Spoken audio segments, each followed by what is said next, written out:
Sabi niya po, huwag na daw po maghintay sa kanya ang LP dahil meron naman kayong ibang pagpipilian. Well, pwede naman na ganun, hindi naman sa pag-iintay, pero may paanyaya, may imbitasyon tayo sa kanya at ginagalang natin yan. No?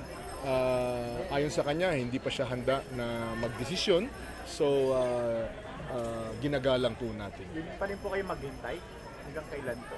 Well, of course, siya yung ating inanyayahan, nirerespeto natin yan. Ganun pa man, ay may tungkulin din po ako no?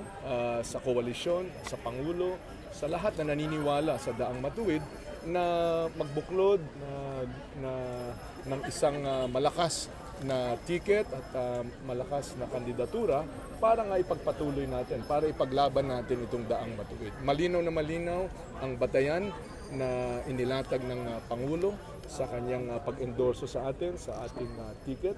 At bilang pagbigay galang dito, ay obligasyon din po natin na bumuo ng malakas na ticket at presentasyon sa ating mga kababayan kung paano pa natin dedepensahan itong Daang Matuwid. Maraming nagnanais na baguhin ito, maraming nagnanais na palikuin ito, maraming nagnanais na dalhin ito sa isang kinabukasan na hindi naman malinaw. No?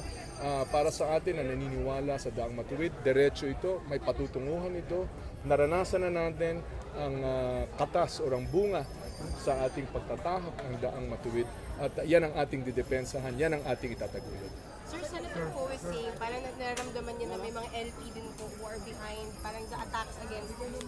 Well, gusto ko sanang galangin yung confidentiality na napagkasunduan namin na hindi magbibite o hindi magsasalita tungkol sa mga detalye. Ganun pa man siya nagbukas ng topic, nung na-take up niya ito na may mga iilan sa kanyang akala o sa kanyang informasyon na tumitira sa kanya o nakikriticize sa kanya, ang aking nasagot naman doon is handa naman ako na ipagharap sila o ipagharap kung sino man itong mga taong ito para mabura itong mga pagdududang ito.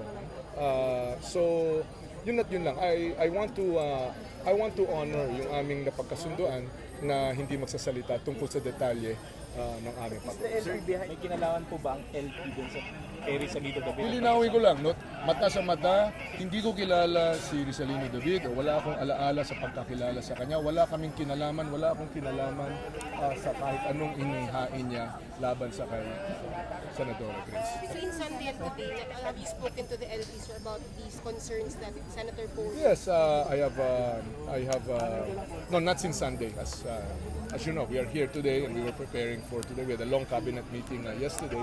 But matagal ko nang naipamahagi, no?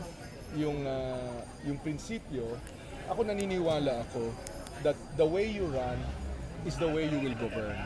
So tumakbo tayo sa maayos na paraan, sa tapat na paraan, sa malinis na paraan at yun din ang paraan sa ating panunungkulan sakaling manalo tayo. So yan ang aking prinsipyo sa kampanya.